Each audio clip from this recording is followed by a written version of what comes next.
Adventures of Sherlock Holmes, Adventure 8, The Adventure of the Speckled Band.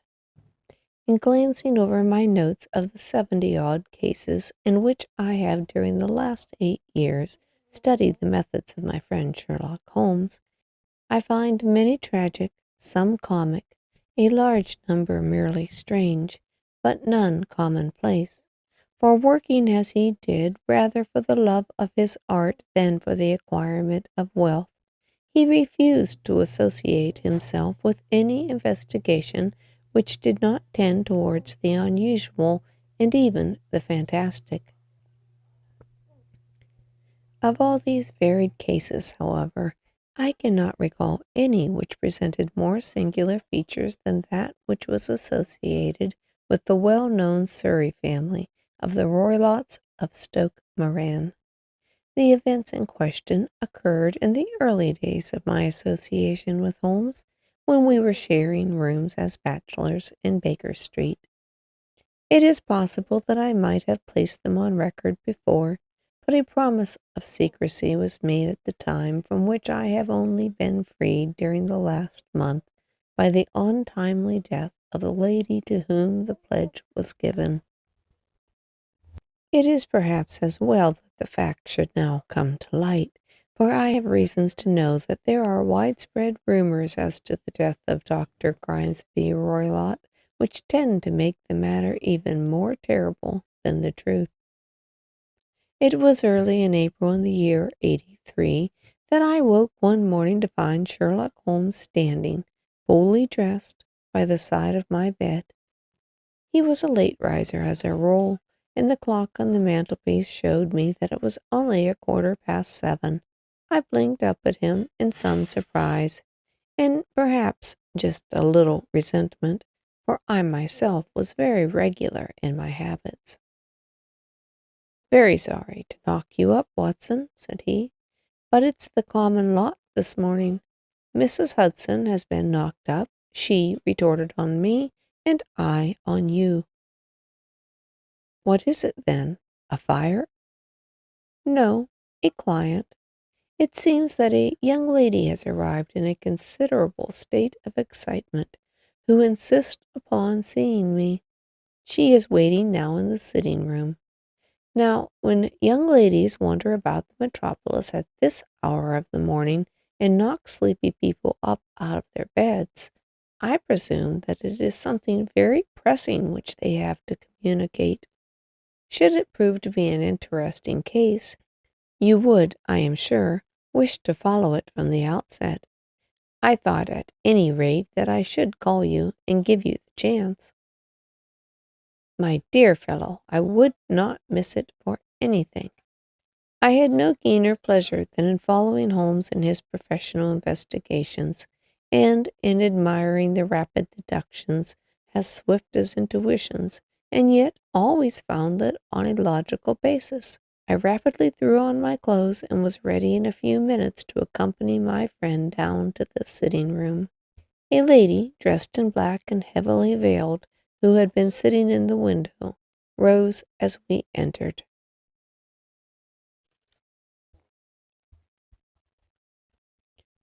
"Good morning," said Holmes cheerily.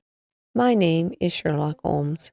This is my intimate friend and associate, Dr. Watson, before whom you can speak as freely as before myself. I am glad to see that Mrs. Hudson has had the good sense to light the fire. Pray draw up to it, and I shall order you a cup of coffee, for I observe that you are shivering." "It is not cold which makes me shiver," said the woman in a low voice, changing her seat as requested. "What is it, then?" "It is fear, Mr. Holmes. It is terror."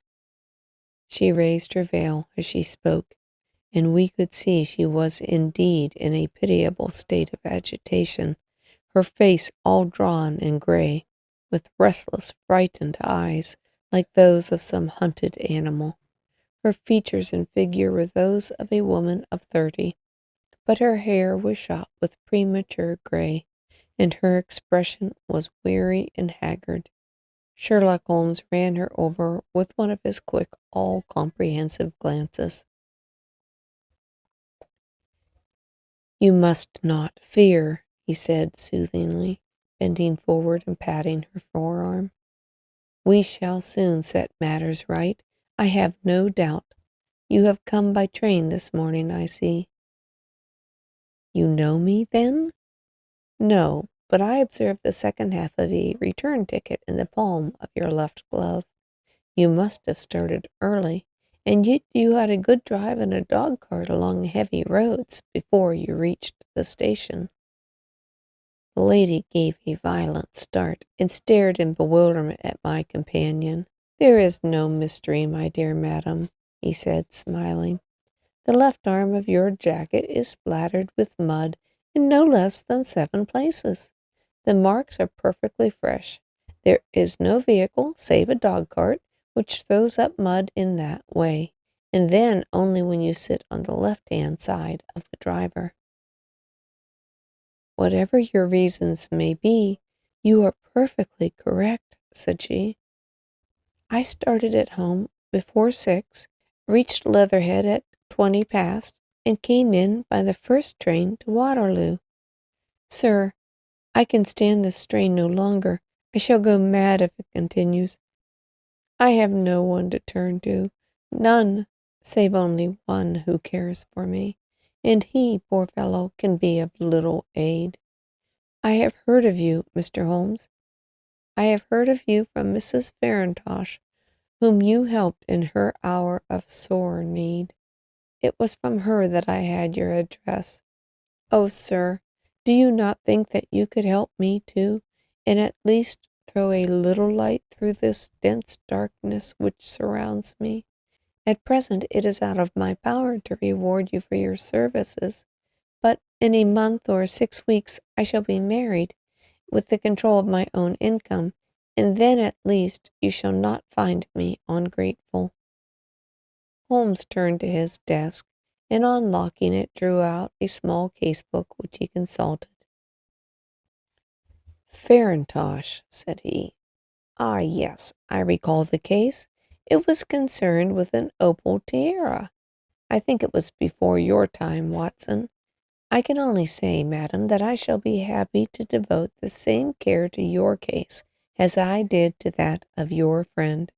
As to reward, my profession is its own reward, but you are at liberty to defray whatever expenses I may be put to, at the time which suits you best. And now, I beg that you may put everything before us which may help in forming an opinion upon the matter." "Alas," replied our visitor, "the very horror of my situation lies in the fact that my fears are so vague, and my suspicions depend so entirely upon small points, which might seem trivial to another, that even he to whom of all others I have a right to look for help and advice, looks upon all that I tell him about it as the fancies of a nervous woman. He does not say so, but I can read it from his soothing answers and his averted eyes. But I have heard, Mr. Holmes, that you can see deeply into the manifold wickedness of the human heart. You may advise me how to walk amid the dangers which encompass me." "I am all attention, madam. My name is Helen Stoner, and I am living with my stepfather, who is the last survivor of one of the oldest Saxon families in England, the Roylotts of Stoke Moran, on the western border of Surrey."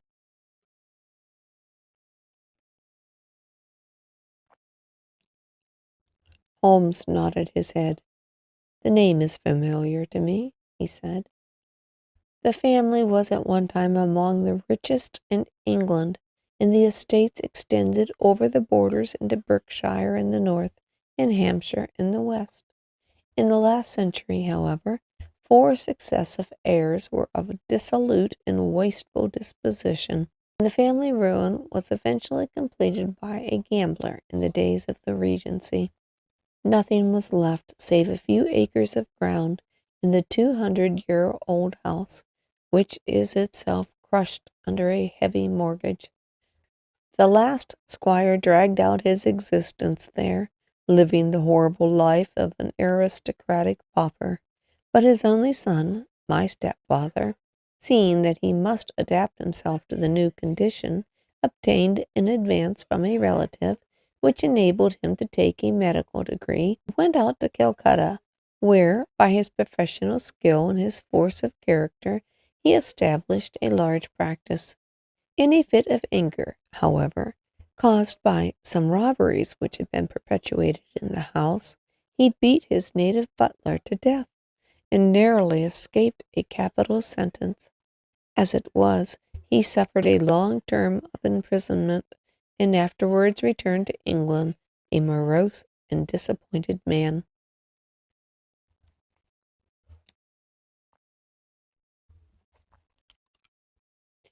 When Dr. Roylott was in India, he married my mother, Mrs. Stoner, the young widow of a Major General Stoner of the Bengal Artillery. My sister Julia and I were twins, and we were only 2 years old at the time of my mother's remarriage. She had a considerable sum of money, not less than 1,000 a year, and this she bequeathed to Dr. Roylott entirely whilst we resided with him, with the provision that a certain annual sum should be settled to each of us in the event of our marriage. Shortly after our return to England, my mother died. She was killed 8 years ago in a railway accident. Dr. Roylott then abandoned his attempts to establish himself in practice in London, and took us to live with him in his old ancestral house at Stoke Moran. The money which my mother had left him was enough for all our wants, and there seemed to be no obstacle to our happiness. But a terrible change came over our stepfather about this time. Instead of making friends and exchanging visits with our neighbors, who had at first been overjoyed to see a Roylott of Stoke Moran back in the family seat, he shut himself up in his house, and seldom came out save to indulge in ferocious quarrels with whoever might cross his path. Violence of temper approaching mania had been hereditary in the men of the family, and in my stepfather's case it had, I believe, been intensified by his long residence in the tropics. A series of disgraceful brawls took place, 2 of which ended in police court, until at last he became the terror of the village, and the folks would fly at his approach, for he was a man of immense strength, and absolutely uncontrollable in his anger. Last week he hurled the local blacksmith over a parapet into a stream, and it was only by paying over all the money which I could gather together that I was able to avert another public exposure. He had no friends at all, save the wandering gypsies, and he would give these vagabonds leave to encamp upon the few acres of bramble-covered land which represent the family estate, and he would accept in return the hospitality of their tents, wandering away with them sometimes for weeks on end. He has a passion also for Indian animals, which are sent over to him by a correspondent, and he has at this moment a cheetah and a baboon, which wander freely over the grounds, and are feared by the villagers almost as much as their master. You can imagine from what I say that my poor sister Julia and I had no great pleasure in our lives. No servant would stay with us, and for a long time we did all the work of the house. She was but 30 at the time of her death, and yet her hair had already begun to whiten, even as mine has. Your sister is dead, then? She died just 2 years ago, and it is of her death that I wish to speak to you. You can understand that, living the life which I have described, we were little likely to see anyone of our own age and position. We had, however, an aunt, my mother's maiden sister, Miss Honoria Westphale, and we were occasionally allowed to pay short visits at this lady's house. Julia went there at Christmas 2 years ago and met there a half-pay major of Marines, to whom she became engaged. My stepfather learned of the engagement when my sister returned, and offered no objection to the marriage. But within a fortnight of the day which had been fixed for the wedding, the terrible event occurred which has deprived me of my only companion. Sherlock Holmes had been leaning back in his chair with his eyes closed and his head sunk in a cushion, but he half opened his lids now and glanced across at his visitor. "Pray, be precise as to details," said he. "It is easy for me to be so, for every event of that dreadful time is seared into my memory. The manor house is, as I have already said, very old, and only one wing is now inhabited. The bedrooms in this wing are on the ground floor, the sitting rooms being in the central block of the buildings. Of these bedrooms, the first is Dr. Roylott's, the second my sister's, the third my own. There is no communication between them, but they all open out into the same corridor. Do I make myself plain?" "Perfectly so." "The windows of the 3 rooms open out upon the lawn. That fatal night Dr. Roylott had gone to his room early, though we knew he had not retired to rest, for my sister was troubled by the smell of the strong Indian cigars which it was his custom to smoke.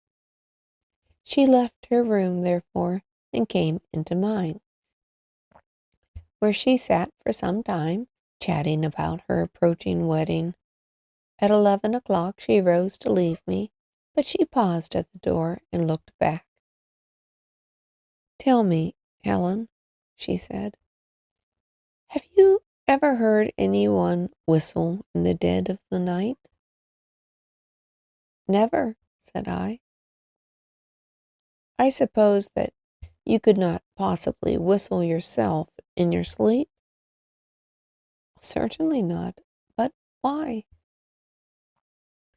"Because during the last few nights I have always, about 3 in the morning, heard a low, clear whistle. I am a light sleeper, and it has awakened me. I cannot tell you where it came from. Perhaps from the next room, perhaps from the lawn. I thought that I would just ask whether you had heard it." "No, I have not. It must be those wretched gypsies in the plantation." "Very likely. And yet, if it were on the lawn, I wonder that you did not hear it also." "Oh, well, I sleep much more heavily than you." "Oh, it's of no great consequence at any rate." She smiled back at me, closed my door, and a few moments later I heard her key turn in the lock. "Indeed," said Holmes. "Was it always your custom to lock yourselves in at night?" "Always." "And why? I think I mentioned to you that the doctor kept a cheetah and a baboon. We had no feeling of security unless our doors were locked." "Quite so. Pray proceed with your statement." "I could not sleep that night. A vague feeling of impending misfortune impressed me. My sister and I, you will recollect, were twins, and you know how subtle are the links which bind 2 souls which are so closely allied. It was a wild night. The wind was howling outside. The rain was beating and splashing against the windows. Suddenly, amidst all the hubbub of the gale, there burst forth the wild scream of a terrified woman. I knew that it was my sister's voice. I sprang from my bed, wrapped a shawl around me, and rushed into the corridor. As I opened my door, I seemed to hear a low whistle such as my sister had described. And a few minutes later, a clanging sound as if a mass of metal had fallen. As I ran down the passage, my sister's door was unlocked and revolved slowly upon its hinges. I stared at it, horror-stricken, not knowing what was about to issue from it. By the light of the corridor lamp, I saw my sister appear at the opening, her face blanched with terror, her hands groping for help, her whole figure swaying to and fro like that of a drunkard. I ran to her and threw my arms around her, but at that moment her knees seemed to give way and she fell to the ground. She writhed as one who is in terrible pain, and her limbs were dreadfully convulsed. At first I thought that she had not recognized me, but as I bent over her, she suddenly shrieked out in a voice which I shall never forget. "Oh my God, Helen, it was the band, the speckled band." There was something else which she would fain have said, and she stabbed with her finger into the air in the direction of the doctor's room, but a fresh convulsion seized her, and it choked her words. I rushed out, calling loudly for my stepfather, and I met him hastening from his room in his dressing gown. When he reached my sister's side, she was unconscious, and though he poured brandy down her throat and sent for medical aid from the village, all efforts were in vain, for she slowly sank and died without having recovered her consciousness. Such was the dreadful end of my beloved sister. "One moment," said Holmes. "Are you sure about this whistle and the metallic sound? Could you swear to it?" "That was what the county coroner asked me at the inquiry. It is my strong impression that I heard it, and yet among the crash of the gale and the creaking of an old house, I may possibly have been deceived." "Was your sister dressed?" "No, she was in her nightdress. In her right hand was found the charred stump of a match, and in her left a matchbox, showing that she had struck a light and looked about her when the alarm took place. That is important. And what conclusion did the coroner come to?" "He investigated the case with great care, for Dr. Roylott's conduct has long been notorious in the county, but he was unable to find any satisfactory cause of death. My evidence showed that the door had been fastened on the inner side, and the windows were blocked by old-fashioned shutters with broad iron bars, which were secured every night. The walls were carefully sounded and shown to be quite solid all around, and the flooring was also thoroughly examined, with the same result. The chimney is wide, but it is barred by 4 large staples. It is certain, therefore, that my sister was quite alone when she met her end. Besides, there were no marks of any violence upon her." "How about poison?" "The doctor examined her for it, but without success." "What do you think that this unfortunate lady died of?" "It is my belief that she died of pure fear and nervous shock, though what it was that frightened her I cannot imagine." "Were there gypsies in the plantation at that time?" "Yes, there are nearly always some there." "Ah, what did you gather from this allusion to a band, a speckled band?" "Sometimes I have thought that it was merely the wild talk of delirium, sometimes that it might have referred to some band of people, perhaps to these very gypsies in the plantation. I do not know whether the spotted handkerchief which so many of them wear over their heads might have suggested the strange adjective which she used." Holmes shook his head like a man who was far from being satisfied. "These are very deep waters. Pray go on with your narrative." 2 years have passed since then, and my life has been, until lately, lonelier than ever. A month ago, however, a dear friend whom I have known for many years has done me the honor to ask my hand in marriage. His name is Armitage, Percy Armitage, the second son of Mr. Armitage of Crane Water, near Reading. My stepfather has offered no opposition to the match, and we are to be married in the course of the spring.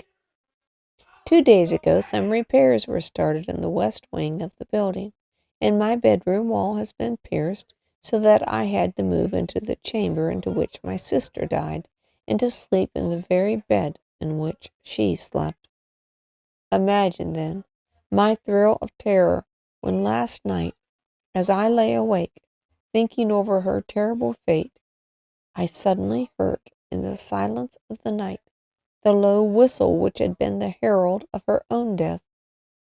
I sprang up and lit the lamp, but nothing was to be seen in the room. I was too shaken to go to bed again, however, so I dressed, and as soon as it was daylight, I slipped down, got a dog-cart at the Crown Inn, which is opposite, and drove to Leatherhead, from whence I have come this morning, with the one object of seeing you and asking your advice. You have done wisely, said my friend. But have you told me all? Yes, all. Miss Roylott, you have not. You are screening your stepfather. Why, what do you mean? For answer, Holmes pushed back the frill of black lace which fringed the hands that lay upon our visitor's knee. 5 little livid spots, the marks of 4 fingers and a thumb, were printed upon the white wrist. You have been cruelly used, said Holmes. The lady colored deeply and covered over her injured wrist. He is a hard man, she said. Perhaps he hardly knows his own strength. There was a long silence, during which Holmes leaned his chin upon his hands and stared into the crackling fire. This is a very deep business, he said at last. There are 1,000 details which I should desire to know before I decide upon our course of action. Yet we have not a moment to lose. If we were to come to Stoke Moran today, would it be possible for us to see over these rooms without the knowledge of your stepfather? As it happens, he spoke of coming into town today upon some most important business. It is probable that he will be away all day, and that there would be nothing to disturb you. We have a housekeeper now, but she is old and foolish, and I could easily get her out of the way. Excellent. You are not averse to this trip, Watson? By no means. Then we shall both come. What are you going to do yourself? I have 1 or 2 things which I should wish to do now that I am in town, but I shall return by the 12 o'clock train, so as to be there in time for your coming. And you may expect us early in the afternoon. I have myself some small business matters to attend to. Will you not wait and breakfast? No, I must go. My heart is lightened already since I confided my trouble to you. I shall look forward to seeing you this afternoon. She dropped her thick black veil over her face and glided from the room. And what do you think of it all, Watson? Said Sherlock Holmes, leaning back in his chair. It seems to me to be a most dark and sinister business. Dark enough, and sinister enough. Yet, if the lady is correct in saying the flooring and walls are sound, and that the door, window, and chimney are impassable, then her sister must have been undoubtedly alone when she met her mysterious end. What becomes, then, of these nocturnal whistles, and what of the very peculiar words of the dying woman? I cannot think. When you combine the idea of whistles at night, the presence of a band of gypsies who are on intimate terms with this old doctor, the fact that we have every reason to believe that the doctor has an interest in preventing his stepdaughter's marriage, the dying allusion to a band, and finally the fact that Miss Helen Stoner heard a metallic clang which may have been caused by one of those metal bars which secure the shutter falling back into their place, I think there is good ground to think that the mystery may be cleared along those lines. But what then did the gypsies do? I cannot imagine. I see many objections to any such theory, and so do I. It is precisely for that reason that we are going to Stoke Moran this day. I want to see whether the objections are fatal, or if they may be explained away. But what in the name of the devil? The ejaculation had been drawn out from my companion by the fact that our door had been suddenly dashed open, and that a huge man had framed himself in the aperture. His costume was of a peculiar mixture. His costume was a peculiar mixture of the professional and of the agricultural, having a black top hat, a long frock coat, and a pair of high gaiters, with a hunting crop swinging in his hand. So tall was he that his hat actually brushed the crossbars of the doorway, and his breadth seemed to span it from side to side. A large face, seared with 1,000 wrinkles, burned yellow with the sun, marked with every evil passion, was turned from one to the other of us, while his deep-set, vile-shot eyes, and his high, thin, fleshless nose, gave him somewhat the resemblance of a fierce old bird of prey. "Which of you is Holmes?" asked this apparition. "My name, sir, but you have the advantage of me," said my companion quietly. "I am Dr. Grimesby Roylott of Stoke Moran." "Indeed, doctor," said Holmes blandly. "Pray take a seat." "I will do nothing of the kind. My stepdaughter has been here. I have traced her. What has she been saying to you?" "It is a little cold for this time of year," said Holmes. "What has she been saying to you?" screamed the old man furiously. "But I have heard that the crocuses promise well," continued my companion. "Ah, put me off, do you?" said our new visitor, taking a step forward, shaking his hunting crop. "I know you, you scoundrel. I have heard of you before. You are Holmes, the meddler." My friend smiled. "Holmes, the busybody." His smile broadened. "Holmes, the Scotland Yard Jack-in-office." Holmes chuckled heartily.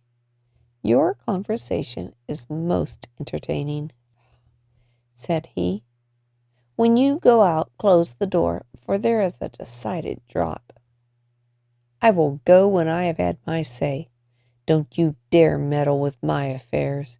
I know that Miss Stoner has been here. I traced her. I am a dangerous man to fall foul of. See here." He stepped swiftly forward, seized the poker, and bent it into a curve with his huge brown hands. "See that you keep yourself out of my grip," he snarled, and hurling the twisted poker into the fireplace, he strode out of the room. "He seems a very amiable person," said Holmes, laughing. "I'm not quite so bulky, but if he had remained, I might have shown him that my grip was not much more feeble than his own." As he spoke, he picked up the steel poker, and with a sudden effort straightened it out again. "Fancy his having the insolence to confound me with the official detective force. This incident gives zest to our investigation, however, and I only trust that our little friend will not suffer from her imprudence in allowing this brute to trace her. And now, Watson, we shall order breakfast, and afterwards I shall walk down to Doctors' Commons where I hope to get some data which may help us in the matter.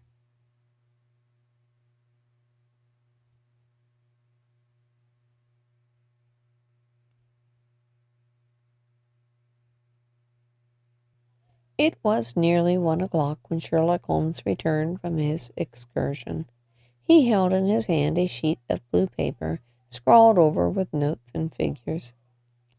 "I have seen the will of the deceased wife," he said. "To determine its exact meaning, I have been obliged to work out the present prices of the investments with which it is concerned. The total income, which at the time of the wife's death was a little short of £1,100, is now, through the fall in agricultural prices, not more than £750. Each daughter can claim an income of £250 in case of marriage. It is evident, therefore, that if both girls had married, this beauty would have had a mere pittance, while even one of them would cripple him to a very serious extent. My morning's work has not been wasted, since it has proved that he has the very strongest motives for standing in the way of anything of the sort. And now, Watson, this is too serious for dawdling, especially as the old man is aware that we are interesting ourselves in his affairs. So if you are ready, we shall call a cab and drive to Waterloo. I should be very much obliged if you would slip your revolver into your pocket. And Ely's number 2 is an excellent argument with gentlemen who can twist steel pokers into knots. That and a toothbrush are, I think, all that we will need. At Waterloo we were fortunate in catching a train for Leatherhead, where we hired a trap at the station inn and drove for 4 or 5 miles through the lovely Surrey lanes. It was a perfect day, with a bright sun and a few fleecy clouds in the heavens. The trees and wayside hedges were just throwing out their first green shoots, and the air was full of the pleasant smell of the moist earth. To me, at least, there was a strange contrast between the sweet promise of the spring and this sinister quest upon which we were engaged. My companion sat in the front of the trap, his arms folded, his hat pulled down over his eyes, and his chin sunk upon his breast, buried in the deepest thought. Suddenly, however, he started, tapped me on the shoulder, and pointed over the meadows. "Look there," he said. A heavily timbered park stretched up in a gentle slope, thickening into a grove at the highest point. From amidst the branches there jutted out the gray gables and high roof tree of a very old mansion. "Stoke Moran?" said he. "Yes, sir, that be the house of Dr. Grimsby Roylott," remarked the driver. "There is some building going on there," said Holmes. "That is where we are going."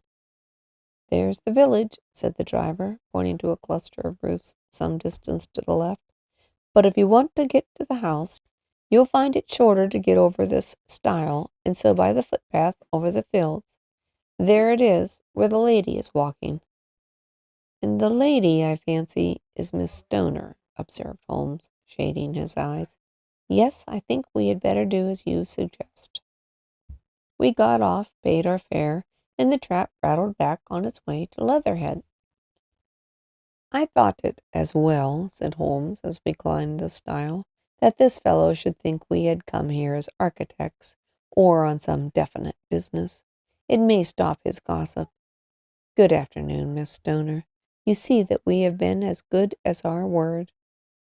Our client of the morning had hurried forward to meet us with a face which spoke her joy. "I have been waiting so eagerly for you," she cried, shaking hands with us warmly.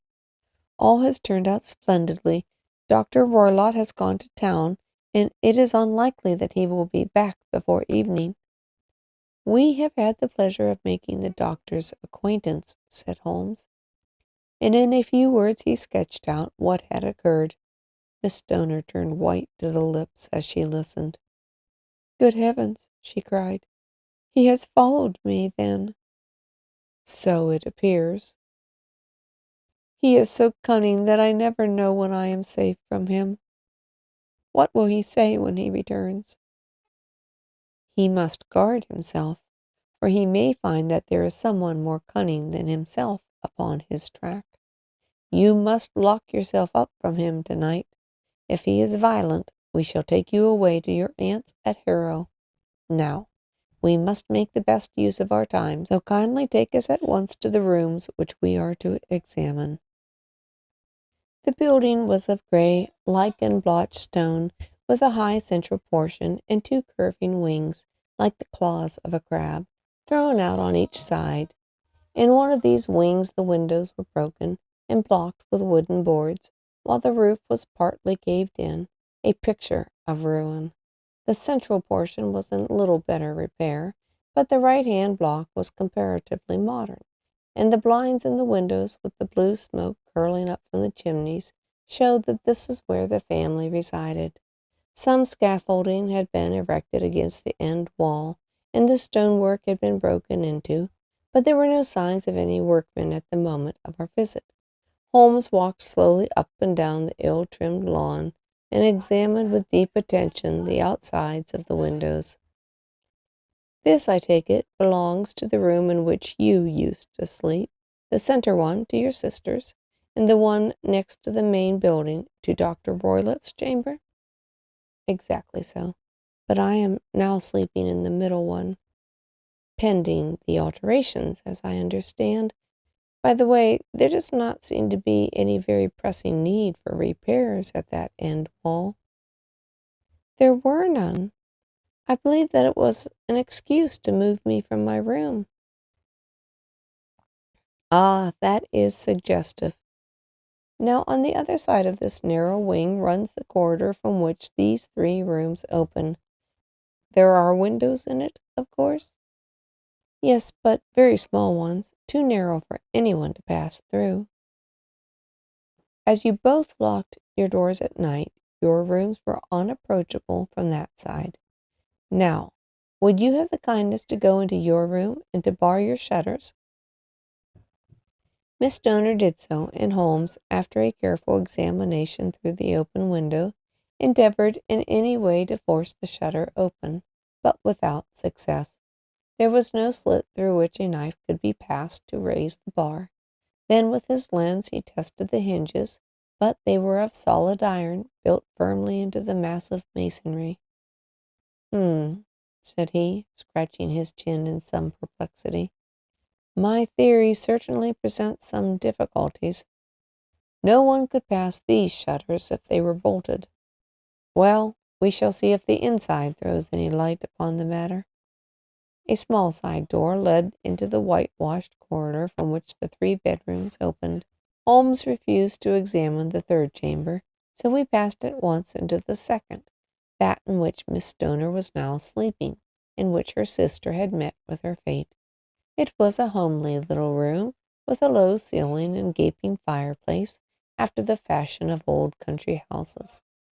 A brown chest of drawers stood in one corner, a narrow white counterpaned bed in another, and a dressing table on the left-hand side of the window. These articles, with two small wicker-work chairs, made up the furniture in the room, save for a square of Wilton carpet in the center. The boards round in the paneling of the walls were of brown, worm-eaten oak, so old and discolored that it may have been dated from the original building of the house. Holmes drew out one of the chairs into a corner and sat silent, while his eyes traveled round and up and down, taking in every detail of the apartment. "Where does that bell communicate with?" he asked at last, pointing to a thick bell rope which hung down beside the bed, the tassel actually lying upon the pillow. "It goes to the housekeeper's room." "It looks newer than the other things." "Oh, yes, it was only put there a couple of years ago." "Your sister asked for it, I suppose?" "No, I never heard of her using it. We always used to get what we wanted for ourselves." "Indeed, it seemed unnecessary to put so nice a bell pull there. You will excuse me for a few minutes while I satisfy myself as to this floor." He threw himself down upon his face with his lens in his hand, and crawled swiftly backwards and forwards, examining minutely the cracks between the boards. Then he did the same with the woodwork with which the chamber was paneled. Finally he walked over to the bed, and spent some time in staring at it, and in running his eye up and down the wall. Finally he took the bell rope in his hand, and gave it a brisk tug. "Why, it's a dummy," said he. "It won't ring?" "No, it is not even attached to a wire. This is very interesting. You can see now that it is fastened to a hook just above where there is a little opening for the ventilator." "How very absurd. I never noticed that before." "Very strange," muttered Holmes, pulling at the rope. "There are one or two very singular points about this room. For example, what a fool a builder must be to open a ventilator into another room when, with the same trouble, he might have communicated it with the outside air." "That is also quite modern," said the lady. "Done about the same time as the bell rope?" remarked Holmes. "Yes, there were several little changes carried out about that time. They seem to have been of a most interesting character. Dummy bell ropes, ventilators which do not ventilate. With your permission, Miss Stoner, we shall now carry our researches into the inner apartment." Dr. Grimesby Roylott's chamber was larger than that of his stepdaughter, but was as plainly furnished. A camp bed, a small wooden shelf full of books, mostly of a technical character, an armchair beside the bed, a plain wooden chair against the wall, a round table, and a large iron safe were the principal things which met the eye. Holmes walked slowly around and examined each and all of them with the keenest of interest. "What's in here?" he asked, tapping the safe. "My stepfather's business papers." "Oh, you have seen inside, then?" "Only once, some years ago. I remember that it was full of papers." "There isn't a cat in it, for example?" "No. What a strange idea. Well, look at this." He took up a small saucer of milk which stood at the top of it. "No, we don't keep a cat. But there is a cheetah and a baboon." "Ah, yes, of course. Well, a cheetah is just a big cat, and yet a saucer of milk does not go very far in satisfying its wants, I dare say. There is one point which I should wish to determine." He squatted down in front of the wooden chair and examined the seat of it with the greatest attention. "Thank you, that is quite settled," said he, rising and putting his lens into his pocket. "Hello, here is something interesting." The object which had caught his eye was a small dog lash hung on one corner of the bed. The lash, however, was curled upon itself and tied so as to make a loop of whipcord. "What do you make of that, Watson?" "Well, it's common enough of a lash, but I don't know why it should be tied." "That is not quite so common, is it? Ah me, it is a wicked world, and when a clever man turns his brains to crime, it is the worst of all. I think I have seen enough now, Miss Stoner, and with your permission we shall walk out upon the lawn." I had never seen my friend's face so grim, or his brow so dark, as it was when we turned from the scene of this investigation. We had walked several times up and down the lawn, neither Miss Stoner nor myself liking to break in upon his thoughts, before he roused himself from his reverie. "It is very essential, Miss Stoner," said he, "that you should absolutely follow my advice in every respect." "I shall most certainly do so."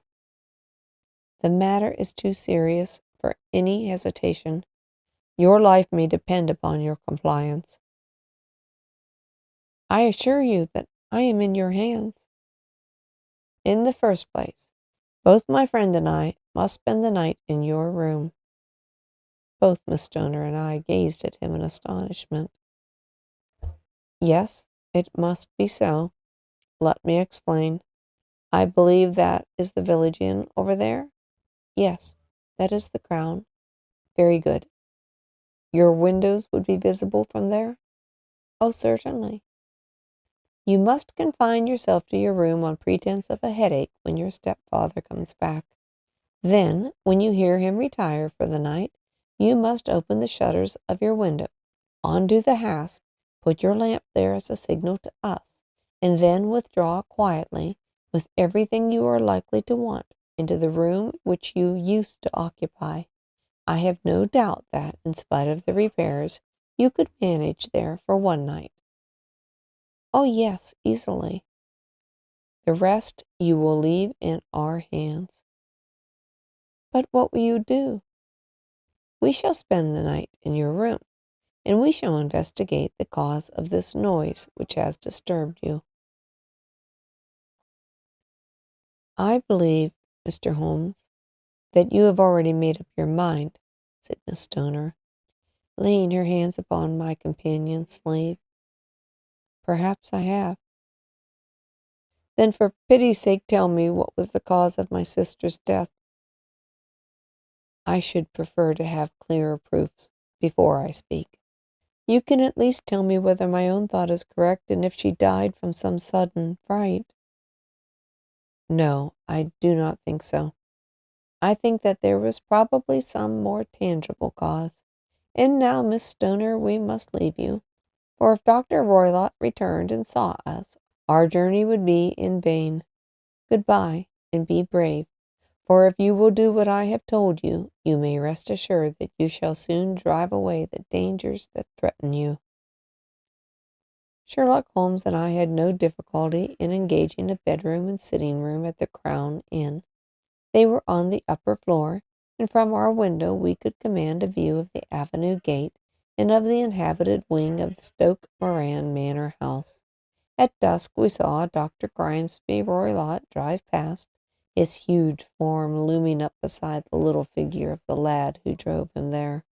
The boy had some slight difficulty in undoing the heavy iron gates, and we heard the hoarse roar of the doctor's voice and saw the fury with which he shook his clenched fist at him. The trap drove on, and in a few minutes later we saw a sudden light spring up among the trees as the lamp was lit in one of the sitting rooms. Do you know, Watson, said Holmes as we sat together in the gathering darkness, I have really some scruples as to taking you tonight. There is a distinct element of danger. Can I be of assistance? Your presence might be invaluable. Then I shall certainly come. It is very kind of you. You speak of danger. You have evidently seen more in these rooms than was visible to me.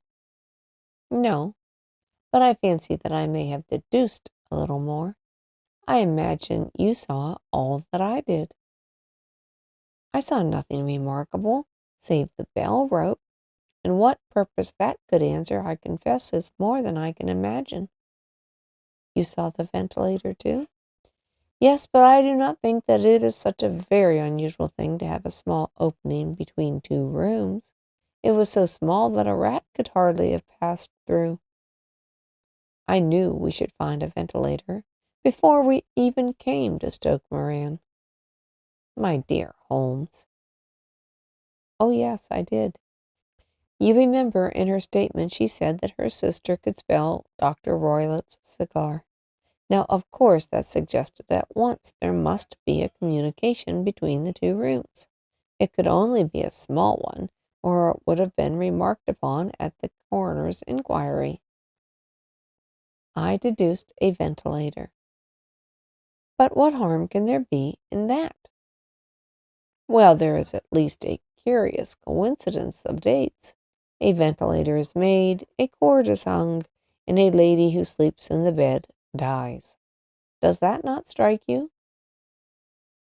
I cannot as yet see any connection. Did you observe anything very peculiar about that bed? No. It was clamped to the floor. Did you ever see a bed fastened like that before?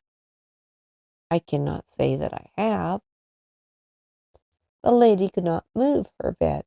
It must always be in the same relative position to the ventilator and the rope, for so we may call it, for it was clearly never meant for a bell pull. Holmes, I cried, I seem to be dimly seeing what you're hinting at. We are only just in time to prevent some subtle and horrible crime.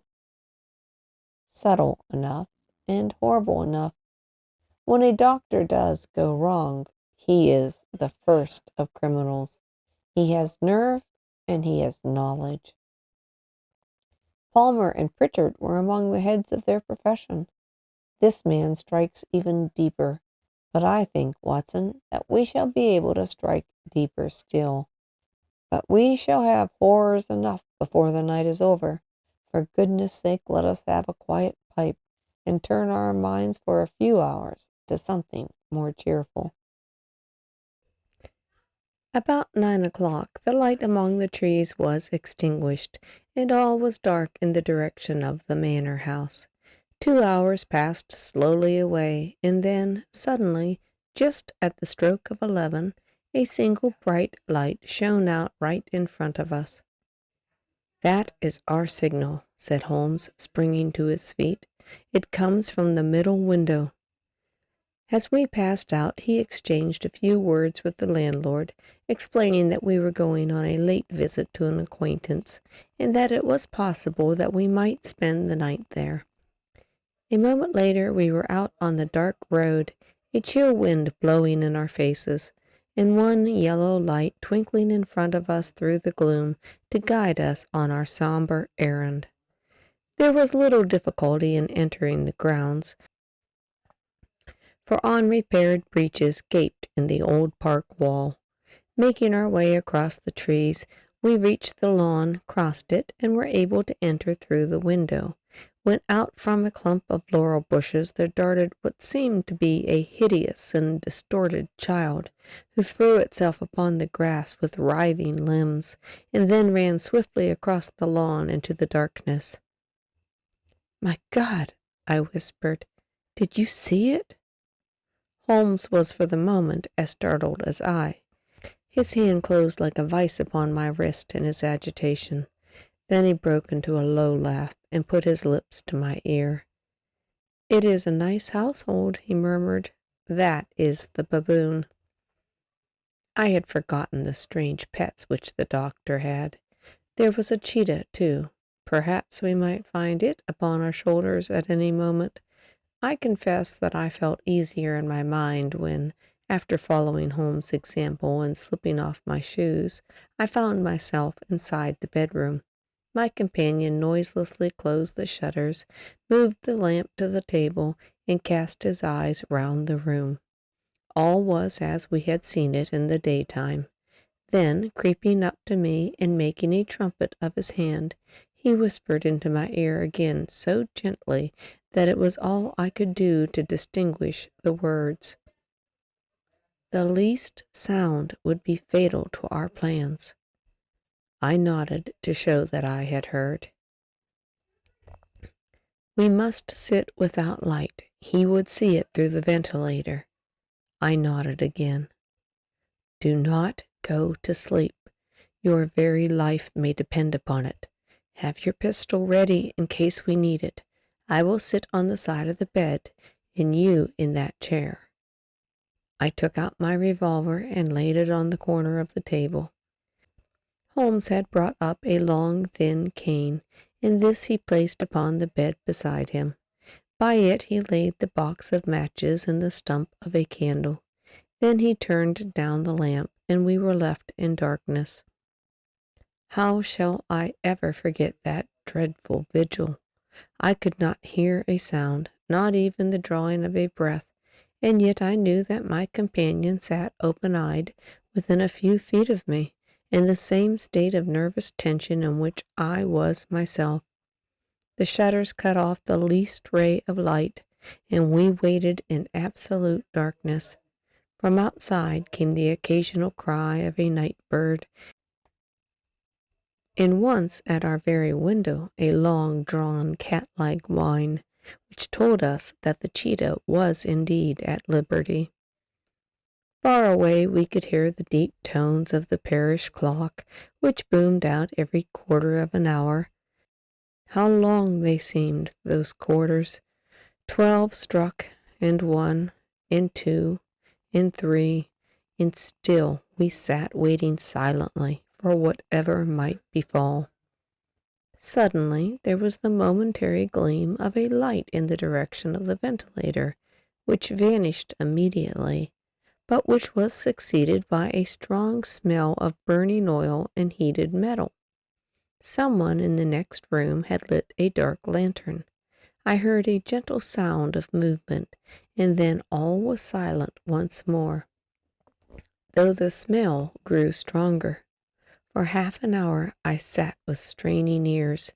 Then suddenly another sound became audible, a very gentle, soothing sound, like that of a small jet of steam escaping continually from a kettle. The instant that we heard it, Holmes sprang from the bed, struck a match, and lashed furiously with his cane at the bell-pull. "You see it, Watson?" he yelled. "You see it?" But I saw nothing. At the moment when Holmes struck the light, I heard a low, clear whistle, but the sudden glare flashing into my weary eyes made it impossible for me to tell what it was at which my friend lashed so savagely. I could, however, see that his face was deadly pale and filled with horror and loathing. He had ceased to strike and was gazing up at the ventilator when suddenly there broke from the silence of the night the most horrible cry to which I had ever listened. It swelled up louder and louder, a hoarse yell of pain and fear and anger, all mingled in one dreadful shriek. They say that away down in the village, and even in the distant parsonage, that cry raised the sleepers from their beds. It struck cold to our hearts, and I stood gazing at Holmes, and he at me, until the last echoes of it had died away into the silence from which it rose.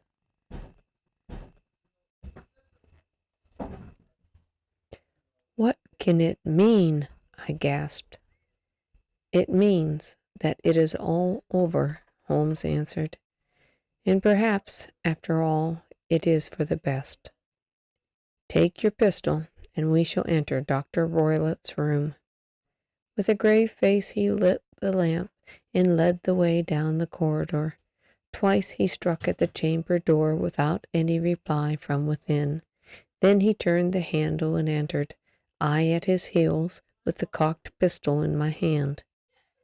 It was a singular sight which met our eyes. On the table stood a dark lantern, with the shutter half open, throwing a brilliant beam of light upon the iron safe, the door of which was ajar. Beside this table, on the wooden chair, sat Dr. Grimesby Roylott, clad in a long gray dressing gown, his bare ankles protruding beneath, and his feet thrust into red heelless Turkish slippers. Across his lap lay the short stock with the long lash which we had noticed during the day. His chin was cocked upwards, his eyes were fixed in a dreadful rigid stare at the corner of the ceiling. Around his brow he had a peculiar yellow band, with brownish speckles, which seemed to be bound tightly round his head. As we entered, he made neither sound nor motion. "The band, the speckled band," whispered Holmes. I took a step forward. In an instant his strange headgear began to move, and there reared itself from among his hair the squat diamond-shaped head and puffed neck of a loathsome serpent. "It is a swamp adder," cried Holmes, "the deadliest snake in India. He has died within 10 seconds of being bitten. Violence does, in truth, recoil upon the violent, and the schemer falls into the pit which he digs for another. Let us thrust this creature back into its den, and we can then remove Miss Stoner to some place of shelter, and let the county police know what has happened." As he spoke, he drew the dog whip swiftly from the dead man's lap, and throwing the noose round the reptile's neck, he drew it from its horrid perch, and carrying it at an arm's length, threw it into the iron safe, which he closed upon it. Such are the true facts of the death of Dr. Grimesby Roylott of Stoke Moran.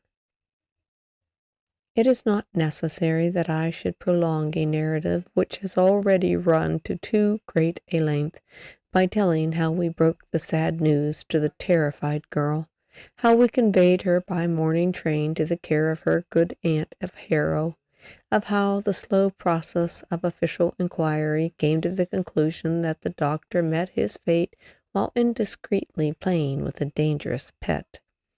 The little which I had yet to learn of the case was told me by Sherlock Holmes as we travelled back next day.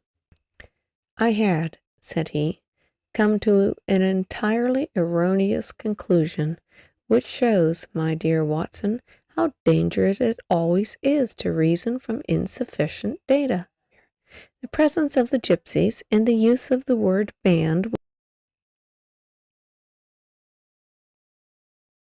which was used by the poor girl, no doubt, to explain the appearance which she had caught a hurried glimpse of by the light of her match, were sufficient to put me on an entirely wrong scent. I can only claim the merit that I instantly reconsidered my position when, however, it became clear to me that whatever danger threatened an occupant of the room could not come either from the window or the door. My attention was speedily drawn, as I have already remarked to you, to this ventilator, and to the bell rope which hung down to the bed. The discovery that this was a dummy, and that the bed was clamped to the floor, instantly gave rise to the suspicion that the rope was there as a bridge for something passing through the hole and coming to the bed. The idea of a snake instantly occurred to me, and when I coupled it with my knowledge that the doctor was furnished with a supply of creatures from India, I felt that I was probably on the right track.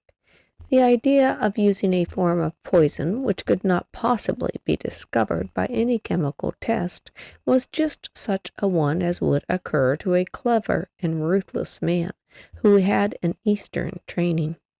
The rapidity with which such a poison would take effect would also, from his point of view, be an advantage.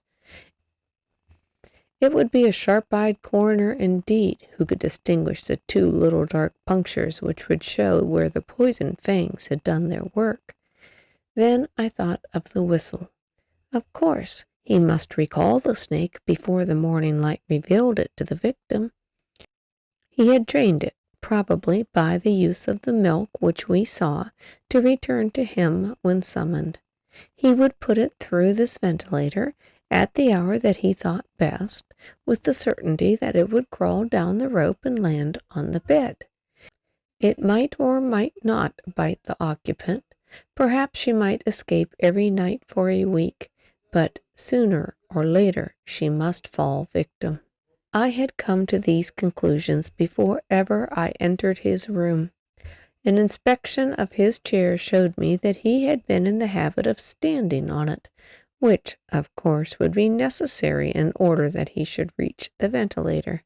The sight of the safe, the saucer of milk, and the loop of whipcord were enough to finally dispel any doubts which may have remained. The metallic clang heard by Miss Stoner was obviously caused by her father hastily closing the door of his safe upon its terrible occupant. Having once made up my mind, you know the steps which I took in order to put the matter to the proof. I heard the creature hiss, as I have no doubt that you did also, and I instantly lit the light and attacked it.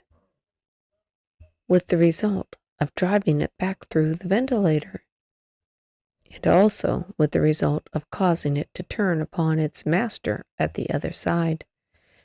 Some of the blows of my cane came home and roused its snakish temper, so that it flew upon the first person it saw. In this way I am no doubt indirectly responsible for Dr. Grimesby Roylott's death, and I cannot say that it is likely to weigh very heavily upon my conscience.